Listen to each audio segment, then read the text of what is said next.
जय हिंद साथियों, शिक्षा साथी में आप सभी का स्वागत है। आज छंद के ऊपर दूसरी क्लास है। इससे पहले हम एक क्लास कर चुके हैं और आज की वीडियो में हम गिनेंगे मात्राओं की गणना करना। और अगर आपने पहला वीडियो नहीं देखा हो तो उसके वीडियो की लिंक डिस्क्रिप्शन बॉक्स में मिल जाएगी। आप पहले उसको देख लेंगे तो इसको समझने में आसानी होगी। तो आज मात्राओं की गणना करना यानी हिंदी में मात्राओं की गणना कैसे की जाती है। मात्राओं की गणना करना। देखिए, हिंदी में मात्राओं को गणना करने का केवल और केवल दो ही मानक होता है। एक आपका लघु और दूसरा गुरु। तो लघु और दूसरा गुरु। लघु में जितने भी ह्रस्व स्वर हैं या जिन्हें लघु स्वर कहते हैं या मूल स्वर, जिनसे सभी स्वर बने होते हैं, अ, छोटी ई, छोटा ऊ और ऋषि री, और इसके बाद अंग, ये चंद्र बिंदु जो होता है, इस पर मात्रा एक होती है। इसको हम लघु, जिसका ये चिन्ह है, मात्रा एक गिना जाता है। मात्रा एक गिना जाता है।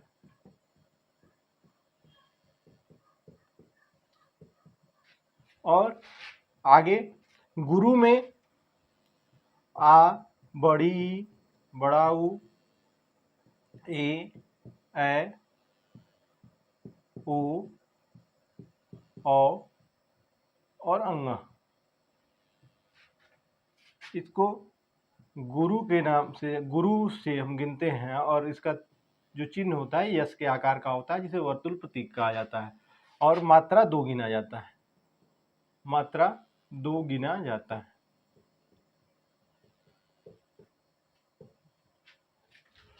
अब जितने भी हमारे संयुक्त व्यंजन हैं, संयुक्त व्यंजन, उन संयुक्त व्यंजनों को गिनने के लिए हम हमेशा गुरु का प्रयोग करते हैं। ज्ञ हो गया, स्र या द्व हो गया या ध हो गया, इनके लिए हम गुरु का प्रयोग करते हैं, जिसकी मात्रा दो गिनी जाती है। और इसके बाद जितने भी अ, ई, उ, ऋषि ऋ और आपका चंद्र बिंदु वाले जितने भी वर्ण होंगे, उनकी मात्रा एक गिनी जाती है। अब अगर आप आसानी से गिनना हो, जैसे अगर क कहे तो इसमें इसकी काउंटिंग हमेशा किससे होगी? लघु से होगी। लेकिन अगर का कहे तो इसकी काउंटिंग गुरु से होगी। अगर की कहा छोटी तो लघु से, और बड़ी की कहे तो गुरु से। तो आप यहाँ से देख सकते हैं कि जो भी, यानी हम जितने भी व्यंजन हैं आपके क से लेकर ह तक, जो वर्णों में 33 संख्या बताई गई है, उन सब में अ आता है। और उन व्यंजनों को गिनना है तो हम उसमें एक मात्रा का प्रयोग करेंगे। अगर उस पर छोटी ई लगी है, छोटा ऊ लगा है, या री लगी है, या चंद्र बिंदु लगा है, तो ऐसे में उसकी मात्रा हमेशा एक गिनी जाती है। और अगर आ, बड़ी ई, बड़ा ऊ, ए, ऐ, ओ, औ, अंग, ऐसी अगर मात्राएं किसी भी व्यंजन के ऊपर लगी हुई हैं तो उसको हम गुरु गिनते हैं। दो मात्राओं से हमेशा गिना जाता है। तो जितने भी संयुक्त व्यंजन हैं उनको गिनने के लिए ये चार हमारे संयुक्त व्यंजन होते हैं। और इसके बाद अगर द्व, ध, ऐसे कोई भी अगर व्यंजन आता है अर्ध व्यंजन के रूप में, संयुक्ताक्षर बोलते हैं इसको, तो इन सबको गिनने के लिए गुरु का प्रयोग होता है। अब यहाँ तक बात समझ में आई, ये तो आसान होता है। कुछ नियम होते हैं गिनने के। हिंदी छंद में, छंद काव्य में मात्राओं को गिनने के कुछ नियम होते हैं। और अगर कहीं पर आधा मात्रा आ जाए तो उसकी गणना कैसे करेंगे, यानी संयुक्ताक्षर आ जाता है या संयुक्त व्यंजन आ जाता है, अर्ध व्यंजन जो आ जाता है, तो उसकी गणना हम कैसे करते हैं। तो हम यहाँ हेडिंग लिख देते हैं, अर्ध व्यंजन की गणना करना। अर्ध व्यंजन की गणना करना। अर्ध व्यंजन की गणना कैसे करते हैं? या हम इसको बोले संयुक्ताक्षर की गणना करना, संयुक्ताक्षर, संयुक्ताक्षर, संयुक्ताक्षर। यानी संयुक्ताक्षर से मतलब समझिए क्या है। जैसे अगर हम यहाँ पर लिखे हैं, यहाँ पर ल है और ल से पहले ये आधा व्यंजन हमारा क में जुड़ा हुआ है, तो यही संयुक्ताक्षर हुआ। या अर्ध व्यंजन हमारा क्या हुआ, क हुआ। या आपका जो भी ऐसे अर्ध व्यंजन किसी दूसरे में जुड़े होते हैं तो इन्हीं को हम बोलते हैं असंयुक्ताक्षर, यानी संयुक्त अक्षर जुड़े हों संयुक्त रूप से। तो संयुक्ताक्षर की गणना कैसे करते हैं, तो इसका एक रूल होता है कि संयुक्ताक्षर के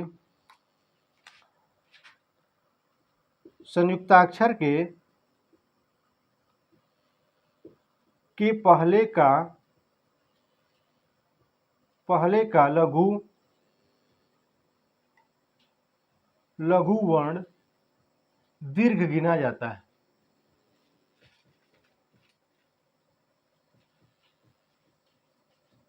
यानी कहीं पर संयुक्ताक्षर प्रयोग हुआ है, यानी अर्ध व्यंजन किसी दूसरे व्यंजन में जुड़ा हुआ है और ऐसे में उससे पहले का वर्ण अगर लघु हो तो उसकी गणना हम उसको गुरु कर देते हैं। जैसे देखिए उदाहरण के माध्यम से समझिए, जैसे लिखा हुआ है सत्य, जैसे लिखा है सत्य,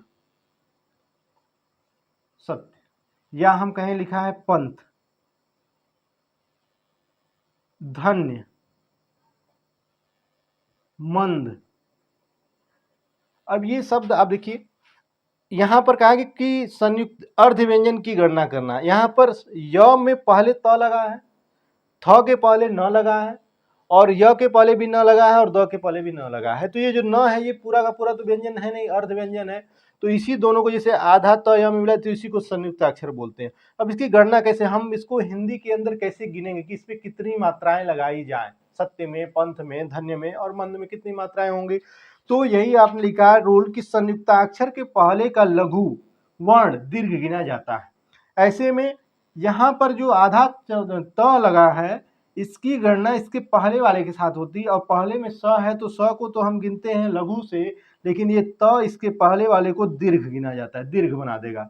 तो इस त की गणना इस पहले वाले के साथ हो गई, ये गुरु हो जाएगा और ये लघु हो जाएगा। इसी तरह ये आधा न पहले वाले के को गुरु बना देगा और ये लघु, उसी तरह से ये भी। तो यहाँ पर हम कहें कि सत्य में, पंथ में, धन्य में और मंद में, यहाँ पर अगर कभी भी गणना करने के लिए कोई भी अगर आपको बीच में ऐसे शब्द दिखता है तो उस आर्ध व्यंजन से पहले वाले लघु को हम गुरु कर देते हैं, उसको दीर्घ गिना जाता है। दूसरा रूल क्या कहता है, दूसरा रूल कहता है कि अगर कहीं पर भी संयुक्ताक्षर के पहले का वर्ण अगर गुरु हो तो संयुक्ताक्षर की गणना नहीं, संयुक्त व्यंजन की गणना यानी अर्ध व्यंजन की गणना नहीं की जाती। संयुक्ताक्षर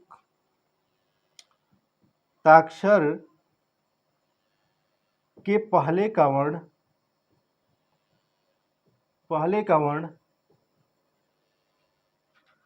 गुरु तो अर्ध व्यंजन की गणना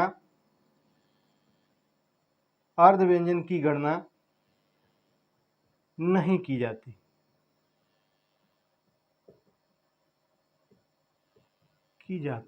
देखिए जैसे में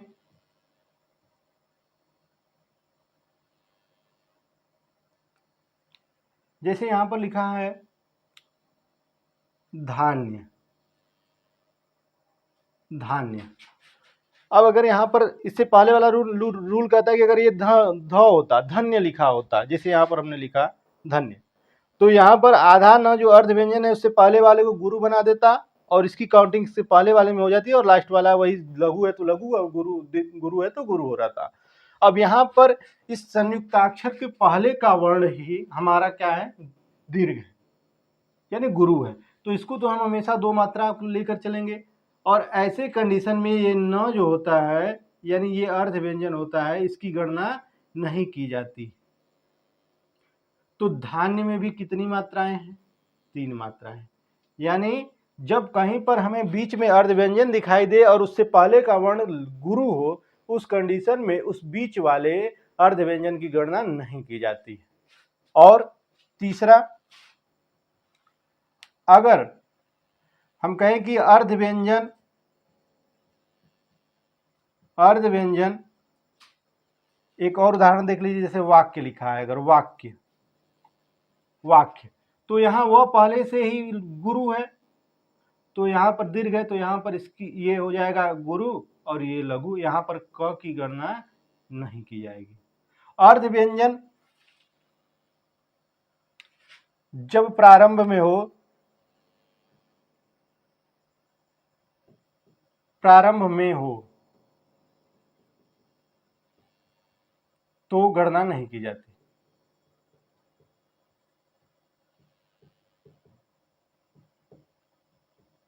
तीन बातें हम याद रखेंगे, कोई दिक्कत नहीं होगी मात्राओं को गिनने में।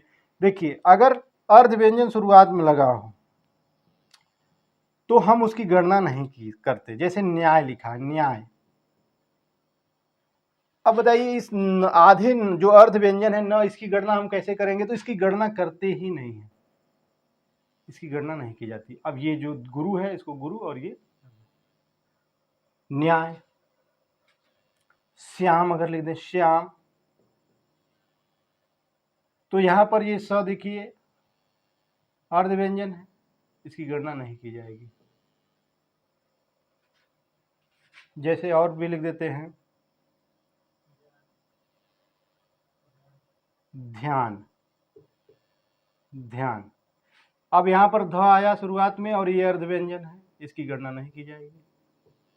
तो यहां पर हमने तीन बातें सीखी अर्ध व्यंजन से संबंधित की। अगर अर्ध व्यंजन बीच में आए, उससे पहले का वर्ण गुरु न हो, लघु हो, और अगर पहले का वर्ण लघु हो तो वो अर्ध व्यंजन की गणना उसके पहले वाले वर्ण के साथ हो जाती है, वो उसको गुरु बना देता है।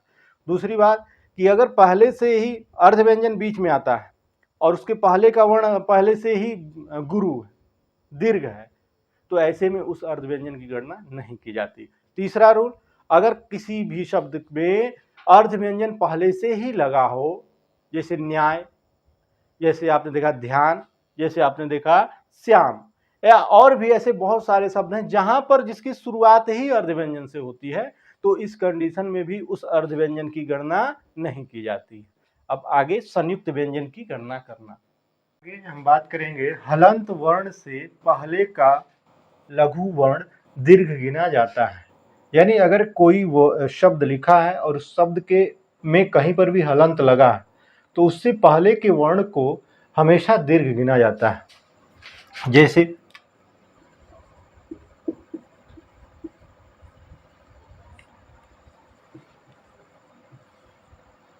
जैसे हम लिखे राजन, जैसे लिखे महत, महत, तो यहां पर न क्या है? न एक हलंत वर्ण है और इससे पहले का लघु वर्ण जो है ये दीर्घ गिना जाएगा, इससे पहले का लघु वर्ण दीर्घ गिना जाएगा। तो राजन पर हम देखें तो र पर आ की मात्रा, इसलिए इसकी काउंटिंग जो होगी वो गुरु से होगी, और ज के बाद न है और न पर हलंत लगा है, तो ये न हलंत वाला पहले वाले लघु को दीर्घ बना देगा, तो इसमें भी दो मात्राएं हो जाएंगी। उसी तरह महत में म पर म की गिनती जब हम करेंगे तो हम लघु से करेंगे, और ह के बाद त पर हलंत लगा है, तो इस त के हलंत लगने के कारण ये जो ह आपका लघु है ये गुरु बन जाएगा। आगे अगला अनुस्वार युक्त वर्ण,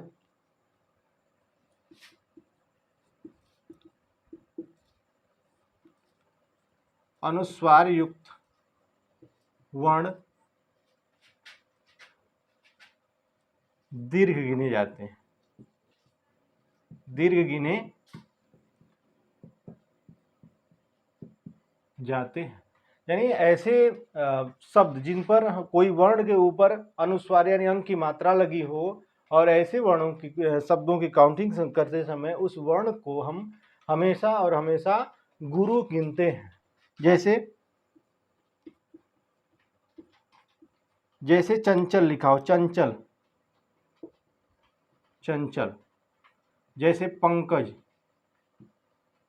तो यहां पर जो च के ऊपर अंक की मात्रा लगी तो इसलिए च तो हमारा लघु होगा, लेकिन अंग की जो मात्रा लगी अनुस्वार है, इसलिए ये गुरु में गिना जाएगा। और दूसरा वाला च लघु और ल लघु, एक मात्रा होगी। इसी तरह पंग पे अंग की मात्रा लगा है, इसलिए ये गुरु, क लघु और ज लघु। आगे अब हम गिनेंगे संयुक्त व्यंजन की गणना करना। संयुक्त व्यंजन की गणना करना।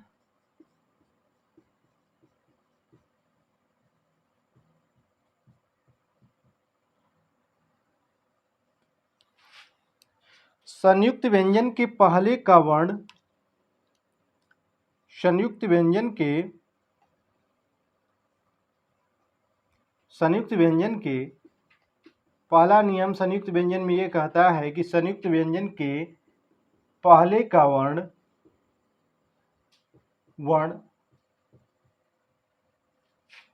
पहले का लघु वर्ण, यानी अगर संयुक्त व्यंजन से पहले लघु वर्ण है, लघु वर्ण दीर्घ गिना जाता है, दीर्घ गिना जाता है। यानी अब क्या मतलब हुआ कि संयुक्त जो व्यंजन है, कोई कहीं पर संयुक्त व्यंजन लगा है, संयुक्त व्यंजन बीच में आया और उससे पहले का वर्ण हमेशा क्या हो, लघु हो, तो उसकी गणना हमेशा दीर्घ के रूप में होगी। जैसे लिखा है पत्र, कहीं पर पत्र लिखा है, जैसे पत्र एक शब्द है और इसमें त्र हमारा क्या है, संयुक्त व्यंजन है, और संयुक्त व्यंजन से पहले जो वर्ण है हमारा वो लघु है। इस कंडीशन में लिखा गया कि संयुक्त व्यंजन के पहले का लघु वर्ण दीर्घ गिना जाता है। तो ये जो संयुक्त व्यंजन है ये अपने पहले वाले को गुरु बना देगा और स्वयं क्या हो जाएगा, लघु हो जाएगा। आगे हम बात करते हैं दूसरा, संयुक्त व्यंजन के पहले का वर्ण, सेम यही कंडीशन इसमें कि अगर संयुक्त व्यंजन के पहले का वर्ण, संयुक्त व्यंजन के पहले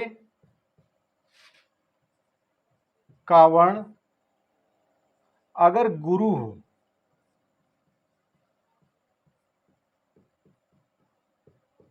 तो संयुक्त व्यंजन की गणना नहीं होगी।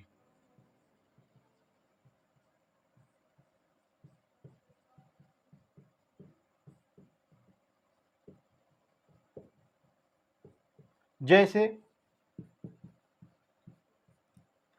अगर लिखा है, यहाँ पत्र लिखा था तो रूल कहता था कि अगर पीछे संयुक्त व्यंजन आ जाए, कहीं पर भी संयुक्त व्यंजन आए, पहले वाला अगर वर्ण लघु है तो वो उसको गुरु बना देगा। लेकिन जब अगर पहले से ही ये गुरु है तब उस कंडीशन में क्या होगा, तो ये तो आपका लघु रहेगा, लेकिन इससे पहले वाले वर्ण को, यानी इसकी गणना नहीं होगी, ये इसको लघु से गुरु नहीं बना पाएगा क्योंकि वो पहले से ही गुरु है, तो उस कंडीशन में इसकी गणना नहीं हो पाती। जैसे हम यहाँ पर लिखे पात्र, जैसे लिख दे पात्र, और इस पात्र में हमारा प जो है वो पहले से प पर आ की मात्रा, इसलिए ये गुरु है, और त्र पर क्या रहेगा, सिंगल रहेगा, क्योंकि यहाँ पर वो खुद गुरु बन जाता है, लघु बन जाएगा। पहले वाले को गुरु करता अगर ये लघु होता तब, और ये पहले से ही गुरु है, तो इस कंडीशन में पत्र हो या पात्र हो, दोनों की मात्राएं 3 ही होंगी। अगला नियम संयुक्त व्यंजन से है। संयुक्त व्यंजन प्रारंभ में आए, संयुक्त व्यंजन प्रारंभ में आए तो उस पर लगे हुए मात्रा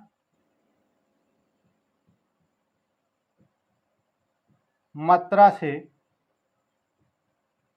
उसकी गणना होगी।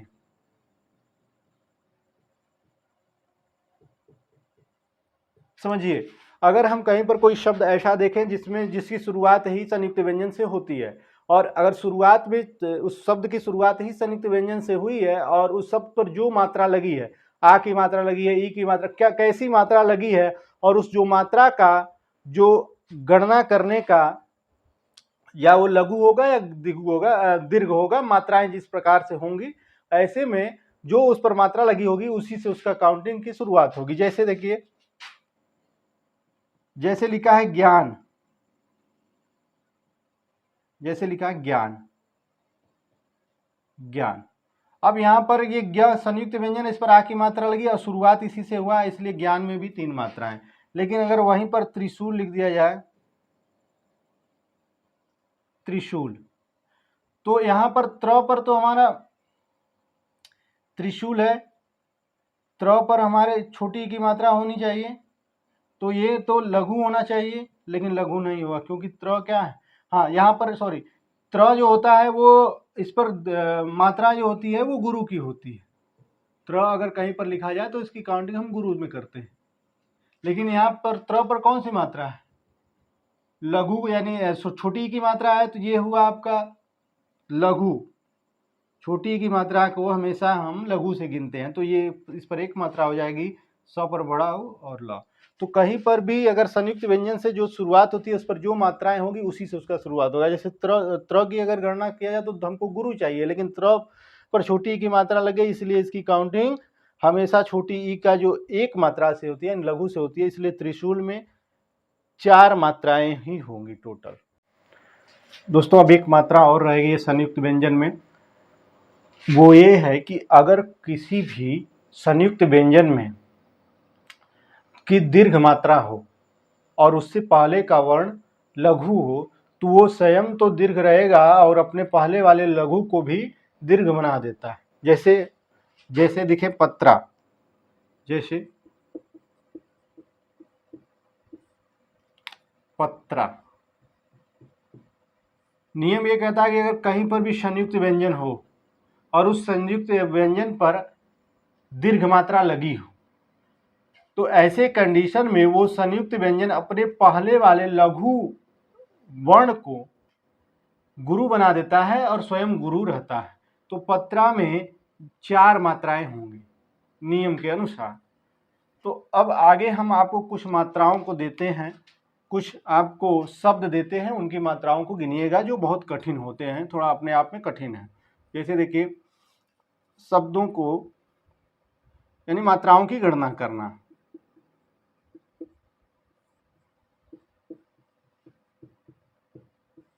इसमें कुछ शब्द मैं आपको दे रहा हूं और कराऊंगा भी आपके सामने। जैसे स्वस्थ लिखा हुआ है, स्वस्थ, या फिर हम कहें और भी दूसरा शब्द स्वास्थ्य, भारत, विपिन, और नंबरिंग मिटा देते हैं, जैसे कैकेयी, ज्योत्सना, ज्योत्सना,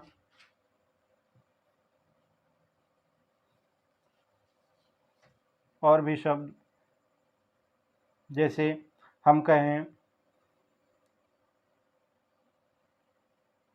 जैसे सोना, ये तो आसान हो गया। हंसना कहें, हंसना,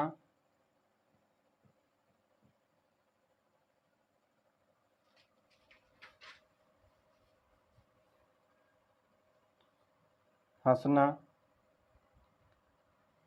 मंत्र मुग्ध कहें, मंत्र मुग्ध, और जैसे हम कहें प्रदीप, नयन, ये तो आसान हो गया, नयन। उसके बाद नयन के बाद एक और कोई शब्द ले लेते हैं, जैसे हम ले लें, मान लीजिए पत्र ले लेते हैं, पत्र, पत्र। अब इस पर हमको मात्राओं को गिनना है। कभी भी हम कोई छंद, काव्य छंद पढ़ रहे हैं, रोला, दोहा, सोरठा, चौपाई, कुछ भी लिखे, हम मात्राओं को गिनकर उनकी संख्या निर्धारित करते हैं। अब ऐसे में उस पंक्ति में कहीं पर कठिन शब्द आ गए जिनका कुछ नियम होता है जो अभी आपने पढ़ा है। अगर उन नियमों को ध्यान में नहीं रखेंगे तो आप सही से उसकी काउंटिंग नहीं कर पाएंगे, और ऐसे में आपको गिनने आना चाहिए। जैसे देखिए, हम कहें कि कुछ जो कठिन शब्द है उनको पहले छोड़िए, पहले जो सरल हैं उनको गिनते हैं। जैसे भारत लिखा है, इस भारत पर कुल कितनी मात्राएं होंगी, तो हम कहेंगे भ पर आ की मात्रा, तो ये गुरु हो जाएगा। र अकेला है, यानी र पर केवल र है, तो ये लघु हो जाएगा, और त लघु। व पर छोटी की मात्रा इसलिए लघु, प पर छोटी की मात्रा लघु, और न भी, न पर भी आपका न में अ आ रहा है और वो सिंगल है, उस पर कोई मात्रा भी नहीं है, और जहाँ पर अ आए वो भी किससे होता है, लघु से गिना जाता है। कैकेयी में देखिए, ए आया तो गुरु, ए आया तो भी गुरु, और य पर बड़ी की मात्रा है तो भी गुरु। मंत्र मुग्ध में देखिए, यहाँ पहले सोना में देख लीजिए, ओ की मात्रा आई गुरु, और न पर आ की मात्रा है तो गुरु। हंसना में अभी आपने पढ़ा था अ आ ई, माने अ छोटी ई छोटा ऊ री, और ये चंद्र बिंदु वाला, ये हमेशा लघु मात्राओं यानी एक मात्रा से गिने जाते हैं, और स भी आपका लघु मात्रा से, नौ पर आ की मात्रा, इसलिए ये दीर्घ यानी गुरु। मंत्र मुग्ध में देखिए, म पर अंग की मात्रा, इसलिए ये पहले से ही गुरु है। कहीं पर आपका संयुक्त व्यंजन हो तो गुरु होता है। अब मुग्ध, मुग्ध में म पर क्या है, छोटा ऊ है, और छोटा ऊ जब होता है तो इसकी एक मात्रा होती है। लेकिन हमने पढ़ा अभी नियम कि अगर किसी व्यंजन में, अगर किसी शब्द में अगर अर्ध व्यंजन आए और उसके पहले का वर्ण गुरु लघु हो तो वो गुरु हो जाता है। तो ये ग अपने पहले वाले के साथ आ जाएगा, और ये लघु है इसलिए इसको गुरु कर देगा, और ध को हम किससे गिनेंगे, एक मात्रा यानी गुरु से। प्रदीप में जब कोई भी यहाँ पर र जो आया आधा र, और ये आपका आधा कहीं पर भी आ जाता है तो उसकी काउंटिंग अगर शुरुआत में लग जाता है तो नहीं करते हैं, तो ये हो जाएगा लघु गुरु लघु, लघु लघु लघु। अभी आपने पढ़ा कि कहीं पर अगर संयुक्त व्यंजन हो और उससे पहले का वर्ण लघु हो तो उसको गुरु कर देता है, दीर्घ कर देता है, और अपने गुरु हो जाता है। पत्र। आगे स्वस्थ में देखिए, सबसे पहले हम स्व को देखें। स्व में स पहले आया, आधा स अर्ध व्यंजन है, कहीं पर भी अर्ध व्यंजन अगर पहले आता है उसकी गणना नहीं करते। वह है, व के बाद क्या है, आधा स थ में मिला। तो अब आपने अभी पढ़ा कि जहाँ पर अर्ध व्यंजन बीच में आए, अर्ध व्यंजन बीच में आता है, उससे पहले का वर्ण अगर लघु हो तो वो गुरु बना देगा। तो ये आधा स की काउंटिंग इस पहले वाले व के साथ हो जाएगी, और व का लघु होगा इसलिए ये आधा स जब इसके साथ जुड़ेगा तो इसको गुरु बना देगा। और थ के लिए एक मात्रा यानी लघु, और य के लिए एक मात्रा यानी लघु। तो स्वस्थ में, हालांकि ये पूरा स्वस्थ सही लिखा गया है, नहीं लिखा गया है, स्वस्थ थ लिखा गया है। तो लेकिन अगर आपको ऐसा शब्द मिले तो क्या करेंगे, मानता हूँ ये गलत लिखा है, लेकिन अगर आपको ऐसा शब्द मिले तो काउंटिंग कैसे करेंगे, ये बात होती है। आगे देखिए, यहाँ पर सही लिखा गया है, तो यहाँ पर स्वास्थ्य लिखा गया है। पहले वाले स का काउंटिंग हम नहीं करेंगे क्योंकि शुरुआत में जब अर्ध व्यंजन आता है उसकी गणना नहीं की जाती। वह पर पहले से ही आ की मात्रा है इसलिए दीर्घ है। अब यहाँ पर आधा स थ का कोई काउंटिंग नहीं होगा, किसी के साथ नहीं होगा, क्योंकि एक रूल यहाँ पे कहता था कि इस स की काउंटिंग अगले वाले से करते हैं, लेकिन ये पहले से ही गुरु है यह। तो स्वास्थ्य में भी 3 मात्राएं। ज्योत्सना में देखिए, इस आधे वाले ज की काउंटिंग नहीं होगी, और य पर ओ की मात्रा इसलिए ये गुरु। आधा त और स कहीं पर नहीं होगा, क्योंकि आधा त अगर ये लघु होता तो इसकी काउंटिंग हम इसमें कर देते तो इसकी काउंटिंग नहीं होगी, यानी ज्योत्सना में भी 4 मात्राएं। तो ऐसे और भी मात्राएं आपको गणना करने को मिलेंगी, पर अगर आप नियम को जानते रहेंगे तो कहीं पर भी गलती नहीं होगी। आज के लिए इतना ही। आगे की वीडियो में हम अब आगे छंद के जो प्रकार होते हैं, 3 प्रकार, उसके बारे में चर्चा करेंगे, और उसमें मात्रिक छंद होता है उसके जो प्रकार होते हैं उन सभी को पढ़ेंगे। मात्रिक, वर्णिक और मुक्तक छंद के 3 प्रकार होते हैं, और अगला वीडियो हमारा जो रहेगा वो मात्रिक छंद के ऊपर रहेगा, जो आपका चौपाई, रोला, गीतिका, हरि गीतिका, दोहा, सोरठा, बरवै, उरलाला, और उसके बाद कुंडलिया और छप्पै, इन सभी को अगले वीडियो में हम करेंगे। तो आज के लिए इतना ही, और आज जो हमने पढ़ाया इसके सभी स्लाइडों की PDF कमेंट बॉक्स में आपको मिल जाएगी। तो उम्मीद करते हैं कि आपको यह वीडियो पसंद आया होगा। अगर पसंद आए तो आप चैनल को सब्सक्राइब करें, वीडियो को लाइक करें और दोस्तों के साथ शेयर करें। धन्यवाद।